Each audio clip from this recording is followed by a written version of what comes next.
Good evening. My name is Bhuvan Apurva.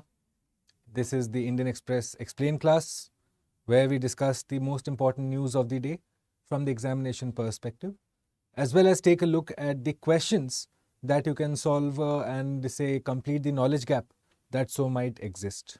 Okay. Satyavrata Karuna. Good evening, guys. Thanks for joining. Right.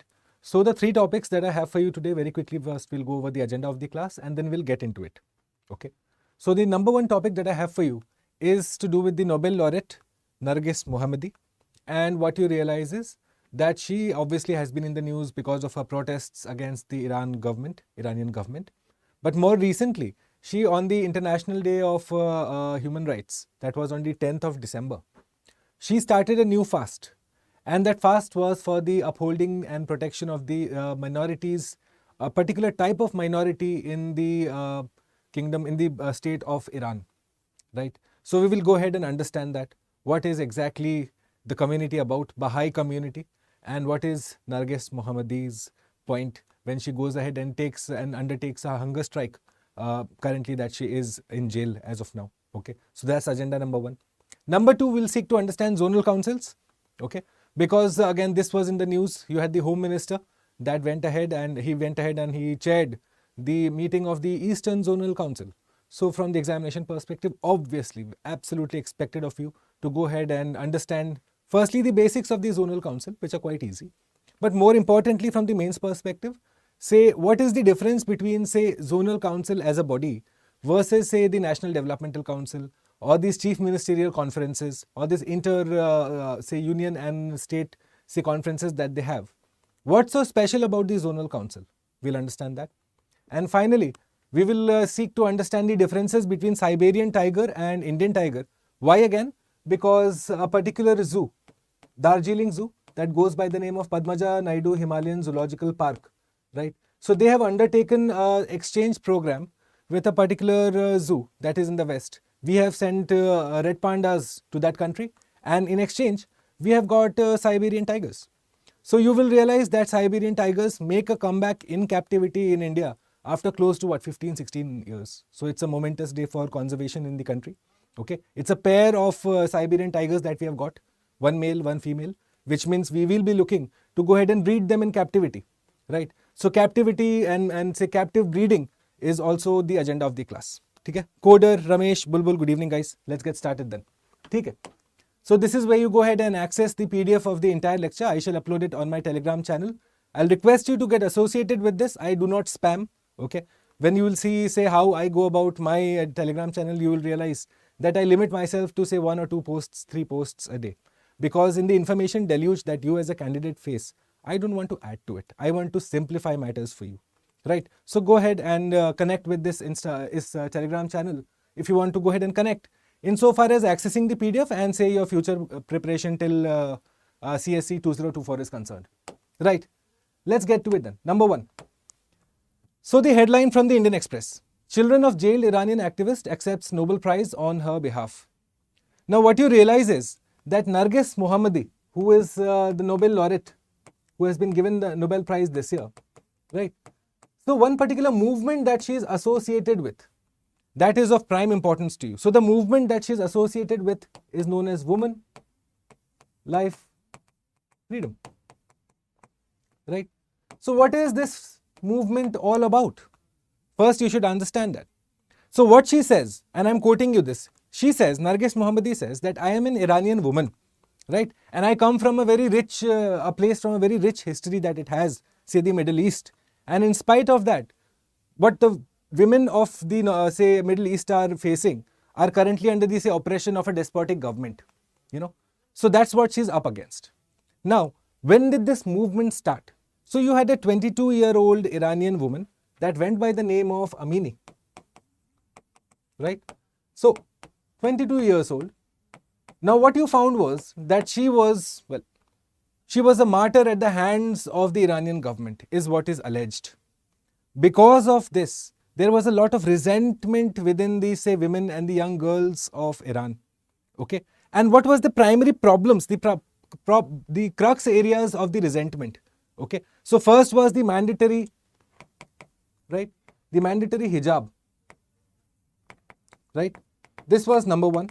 And also you found that she accuses alienation of Iran, alienation of the people of Iran at their government, at the hands of their government. Okay. So for this, her resistance has been acknowledged, right? She was awarded the Nobel Prize. Now Iran says that, well, the West is politicizing, say, a human rights issue, and it is meddling in the internal affairs of Iran. So these are the two counterpoints. Now, on International Human Rights Day, that is on the 10th of December, right? You had Iran's Narges Mohammadi, who went on a hunger strike again, right? So why? What happened next? What is the latest development that the Nobel laureate has to go and undertake a hunger strike? Well, it is because of a gesture of support to the Baha'i religious minority. They are Iran's largest minority, by the way. Okay. So the Baha'i faith, what you find is the people of the Baha'i faith, they are being, say, discriminated against in various manners, that is being alleged at the hands of the Iranian government. And in solidarity with the Baha'i people, the Baha'i minority of Iran, the Nobel laureate has gone on a hunger strike again. Now, as I told you, she is known for her advocacy against compulsory hijab and, well, obviously the death penalty that she is up against, which is why you realize that it is known as the women, the life and the freedom movement. Okay.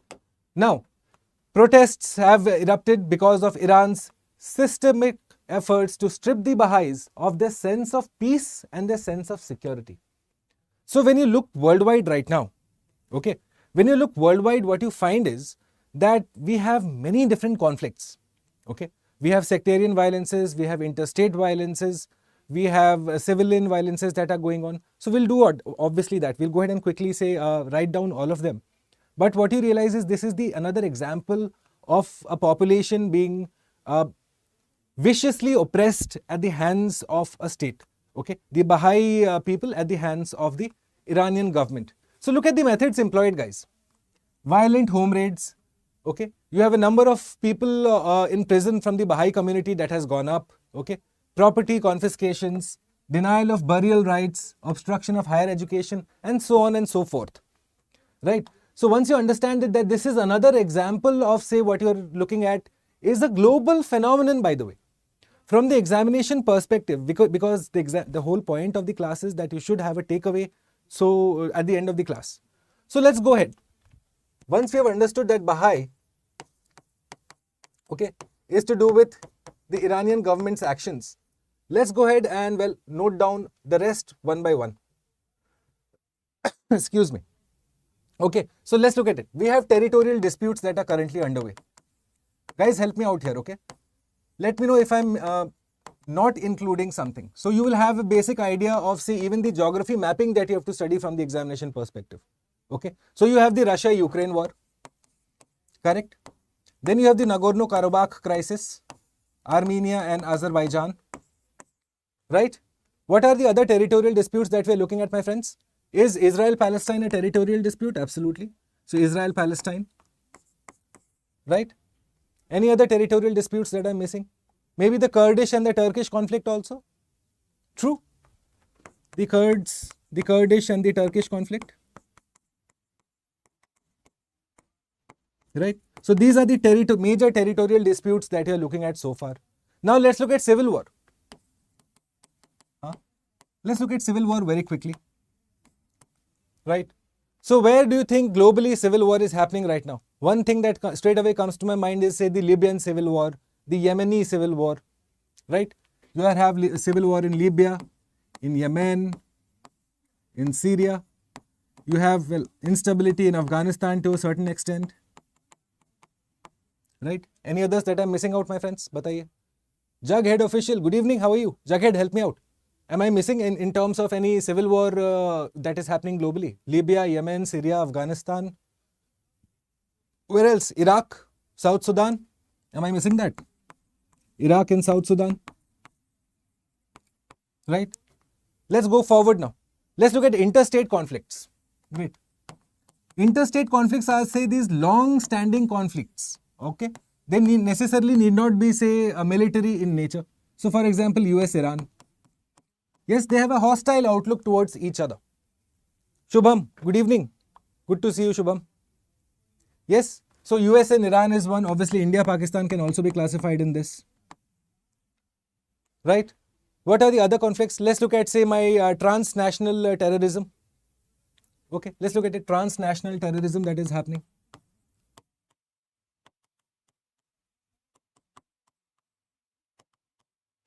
Okay, let's note down number one. Bataiye. Where do you think transnational terrorism is happening? Maybe the Mali war, maybe the militancy that is happening in Pakistan, right? So the militancy in Pakistan, right? The Mali war, right? You have had this particular area, no, in the Sahel region that has been under, say, influence of the fundamentalists, correct? You have Al-Shabaab in Somalia and Kenya. So Somalia and Kenya can also be included here. You see, this is your mapping essentially, my friends. You know, this is what you are going to be studying in terms of maps for your examination next year. Then you have sectarian violences. Okay, let's note down the sectarian violences. Say Boko Haram. Where is Boko Haram operating? Bataiye friends, Boko Haram kahan pe? Is it not in Nigeria? Yes, sectarian violences is happening here by Boko Haram in Nigeria, correct? Then you have in Central African Republic also. In the Central African Republic, similar violence is being observed. Now go ahead, help me out. Where would you categorize, say, the violence that is happening in Myanmar? Where would you categorize, say, the treatment of the Uyghur Muslims at the hands of China? Okay. Or where would you categorize the treatment of the Baha'i people at the hands of the Iranian government? Is that a separate altogether? Correct? Venezuela, good, Bulbul. So we can obviously note down, say, Venezuela and Guyana also. So that comes where? In territorial dispute. Well done. See? Venezuela and Guyana. We have covered this, by the way, previously in this very class. Right. So this is what I want you to do also. Whenever you come across a new crisis, see, from Narges Mohabbadi, we have come to discuss, say, different types of violence that is happening. And that is expected of you. When you read the news, you should not just stop at where the article stops. Go a step further and look at the larger picture. And then go do a bit of research for 5, 10, 15 minutes. And then prepare notes and go, say, repeat them time and again, time and again, time and again. You know, all of this should come to you like the back of your hand. Okay? So these are, say, the major ongoing conflicts that I can, say, categorize globally. Now let's go forward and let's look at the Baha'i faith then. Okay? So Baha'i faith at the hands of Iran, they are suffering a lot. So what is the Baha'i faith all about? Established by Baha'u'llah. It initially developed in Iran and parts of the Middle East. Right? So this is one name that you should be aware of. Now in Baha'i faith, you have three particular main figures that you should know. One is obviously the founder, Baha'u'llah. But then you have Bab and Abdul Baha. Okay. Now what does the Baha'i faith stand for? What exactly are they saying? They say that religion is revealed in an orderly and progressive way by a single God through manifestations of God, which means God sends his representatives on the earth for, say, God's work to happen. And thus Baha'i faith says that, say, the founders of the major religions that we look at, right? So you're looking at, say, Buddha, Jesus, Prophet Muhammad, the rest of them, they are all manifestations of God, and they are the, part of, say, how God is functioning. This is what Baha'i faith is all about. Eventually you realize that they do communicate the unity, the concept of unity, that eventually it is all percolating from a single stream, right? That is the Baha'i faith. Their governing council, the Universal House of Justice, it is located in Haifa, Israel, right? So this is what you should know. Even though the community is the largest minority in Iran, their headquarters, if you want to understand it, is in Israel. And you know that these two countries don't really share a very good relationship. Okay? So prominent among the works of the Baha'i literature, the Kitab-e-Aqdas, the Kitab-e-Iqan, some answered questions, and the Dawn Breakers. Okay? You should just have a basic idea of the Baha'i faith. Now, are they categorized as a minority in India? No. Okay?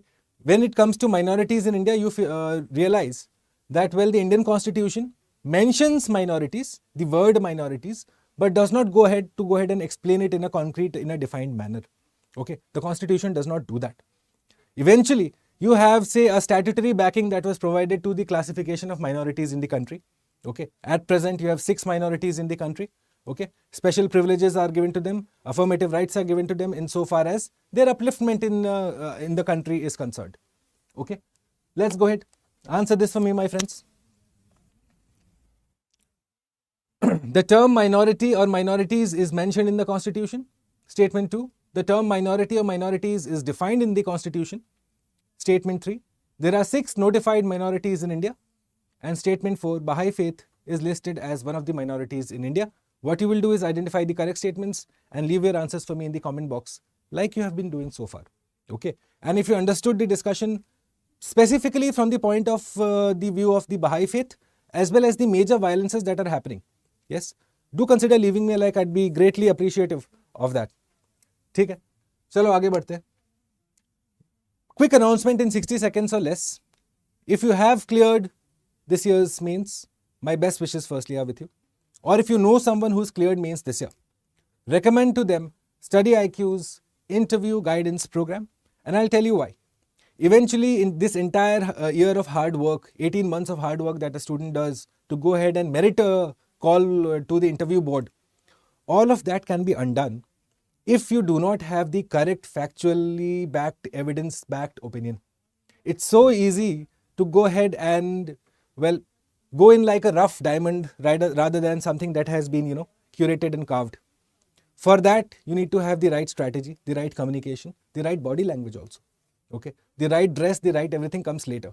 First is the way you communicate, because you will be judged on the way you communicate in your interviews, right? And for that, the major focus as part of the interview guidance program is to give you the most holistic preparation for the interviews under the leadership of one of the most famous bureaucrats of this country, Shri Anil Swarup. He was a former secretary to the government of India. Okay, the interview panel also has representatives from the IAS, the IPS, Forest, Foreign, Revenue, right? So as to give you the most pertinent knowledge that you will go ahead and showcase in your interviews, especially the on-ground tidbits. After all, bookish knowledge can only take you that far, right? So I'll strongly recommend that you go ahead and sign up for this. And well, my best wishes are with you, as I will see you during the interview mocks that we are going to be holding soon. ठीक है? Right. Next topic. So this is the heading. Home Minister Amit Shah chairs the Eastern Zonal Council meeting in Patna. Now, Zonal Council. Okay.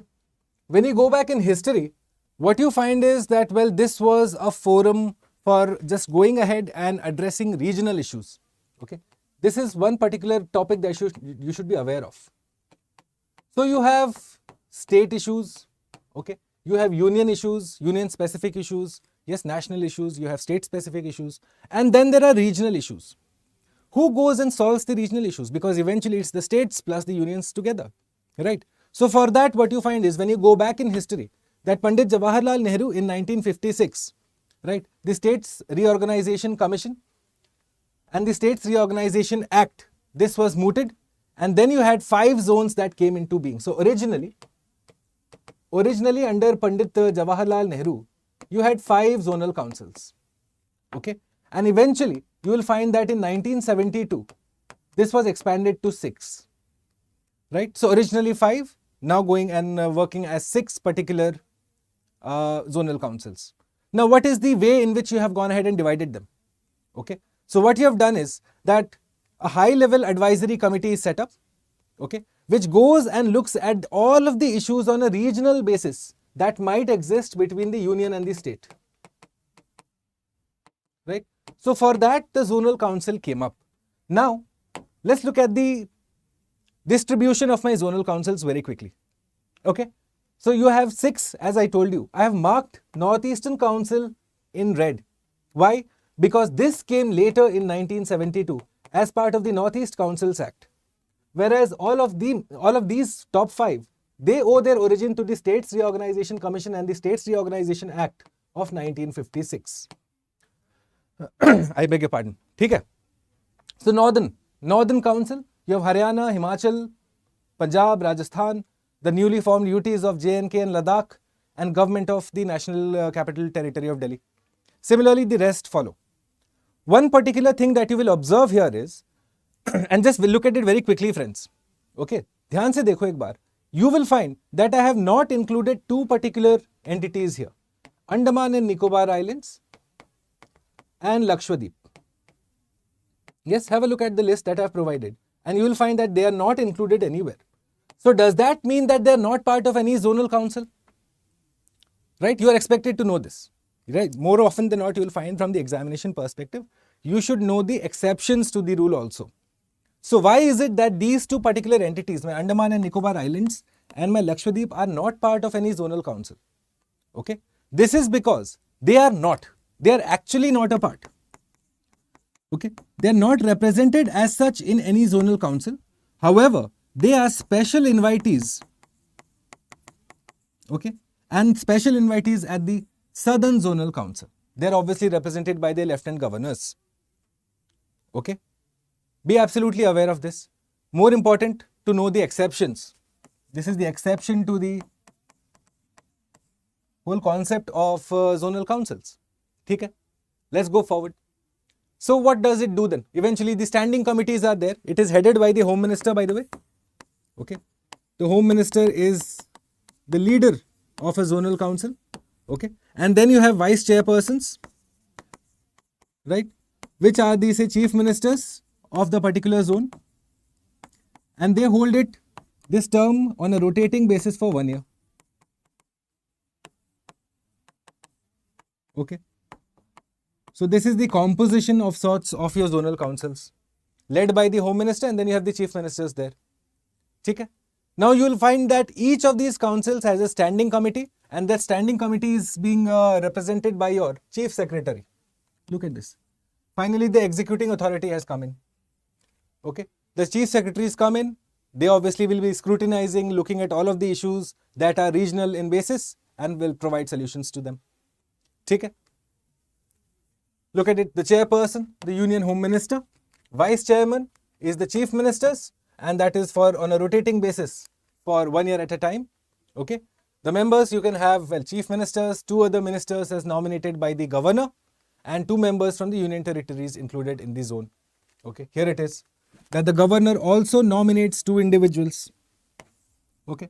2 more ministers are nominated by the governor, not by the chief minister. Please know this, my friends. Okay.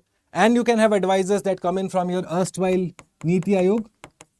Right now it is Niti Aayog, erstwhile Planning Commission.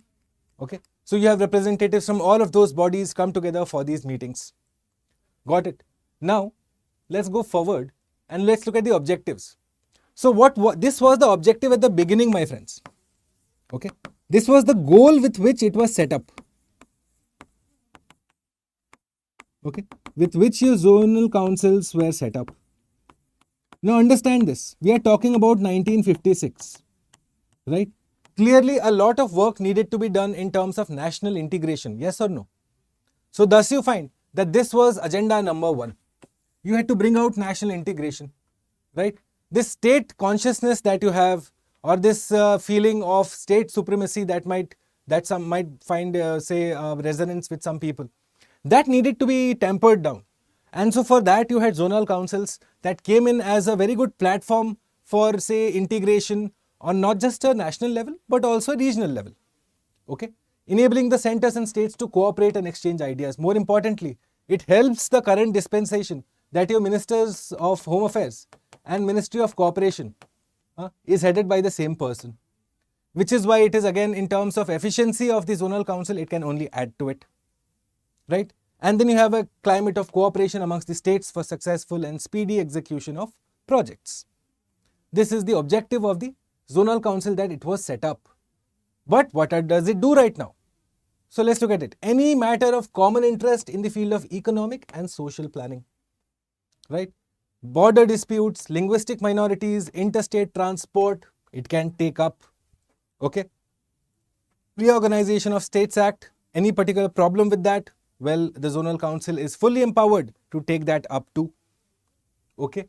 Let's go forward. Go ahead, answer this question for me, my friends. This is about zonal councils, by the way. Okay. Statement 1. It is the statutory body with advisory jurisdiction. Statement 2. A total of 6 zonal councils came into being after States Reorganization Act in 1956. Statement 3.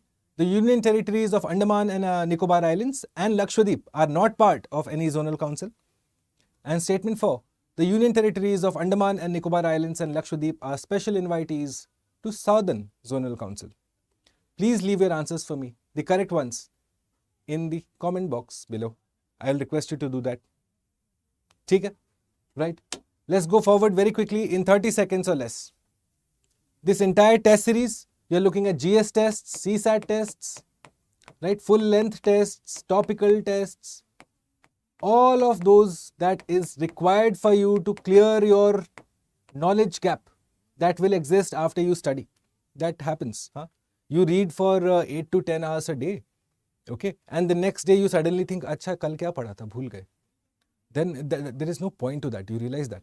Okay? What is requested from my side is always look to solve questions after you have allotted 6-7 hours of your precious time in reading a particular topic or understanding a particular concept. Okay? And that has to be done in terms of feedback being provided to you.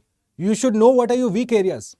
If you do not know what are your weak areas, you will keep attempting the examination year after year with no change in result. Right? That is the entire mantra of this test series that is being provided by StudyIQ. All I can request you to do is go ahead, apply the code BA Live, right? And I'll see you during this test series. We'll go ahead and sit together and understand whatever your shortcomings are and how you can address them in the most efficient manner in the run-up to 26th of May 2024, right?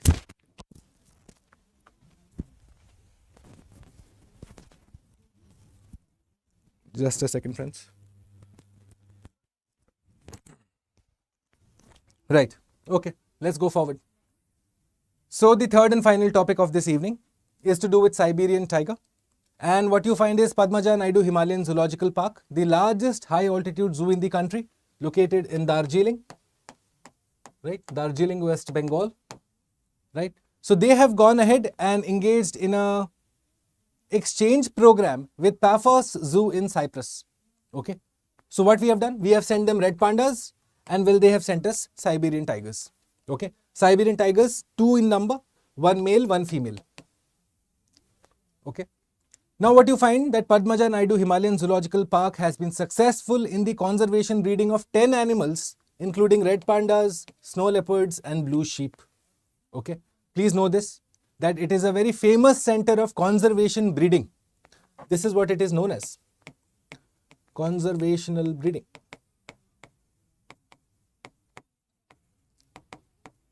Okay. So Siberian tigers, as the name gives it away, also known as Amur tigers, by the way. So they're all subspecies. Okay. They're not something new. So you have Panthera tigris that you know of, the tiger. Now you have subspecies in this tiger. So for example, you have the Siberian tiger, right? You have the Bengal tiger. Then you have the Sumatran tiger. And all of them differ in a minor manner or the other.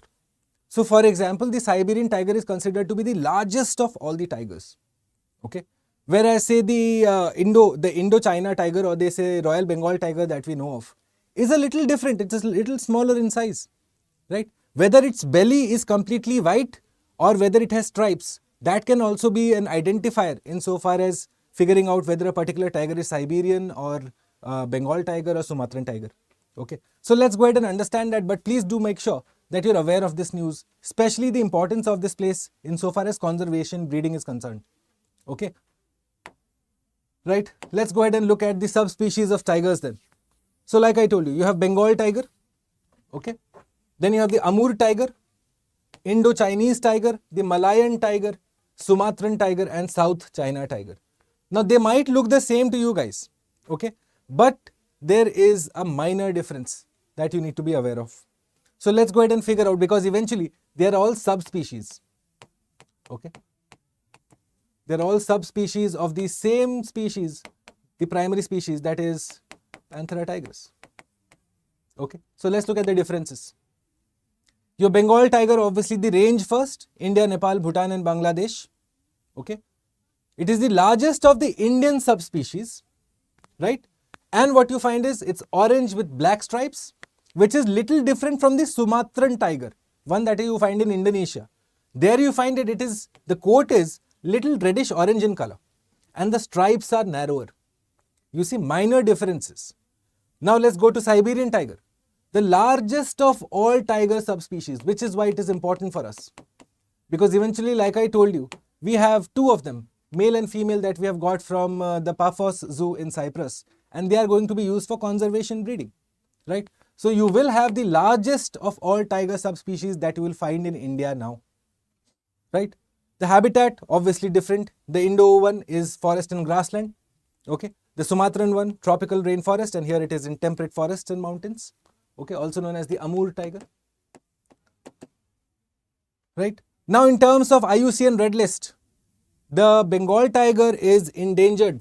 Key difference, guys, please know this. You will get confused here in the examination. The Bengal tiger is endangered, the rest two are critically endangered. Now this is obviously a testament to the conservation efforts that the government of India has taken, not just limited to Project Tiger. Okay, Project Tiger is the larger overarching policy that governs tiger conservation in India. But at the same time, you find that a lot of the success can be attributed to going ahead and having a community-based conservation approach. Earlier, you had, say, areas that were prone to hunting. Now you have the communities along the buffer zone of the wildlife sanctuary or the national park or the tiger reserve that play a major role in the conservation process. And that is in no part a testament to the not just the government's policy, but also the behavioral change that has come on the ground. Okay, right? If you have any particular questions, by the way, my friends, regarding whatever we have discussed here today, do not hesitate to reach out to me on my Instagram channel that goes by the name of Bhuvan StudyIQ, or you can reach out to me on my email ID that goes by the name of bhuvan.jha@studyiq.com. I'd greatly appreciate that. ठीक है? Chalo, let's look at the questions of yesterday. We discussed the climate change performance index. By the way, 3 very important topics discussed in yesterday's class. Okay, if you have missed the class, I can go ahead and only request you. We looked at climate change performance index. Okay, we looked at the Cool Coalition. Okay, and we looked at Rivers Cities Alliance.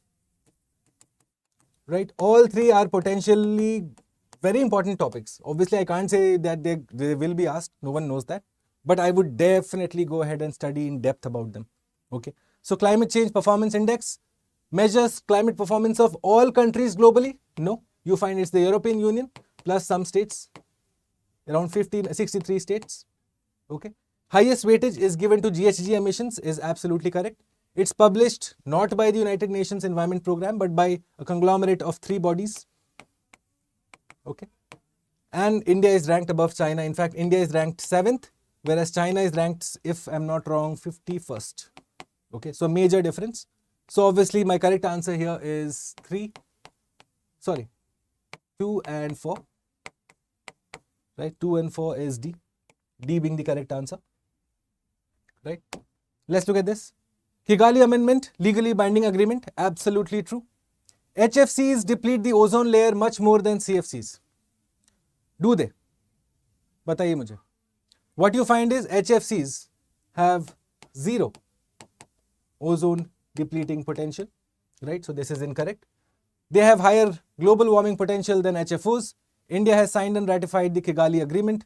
The correct answer in this case will be 1, 3 and 4, right? None of the options were correct here. So obviously those who marked this correct are absolutely correct.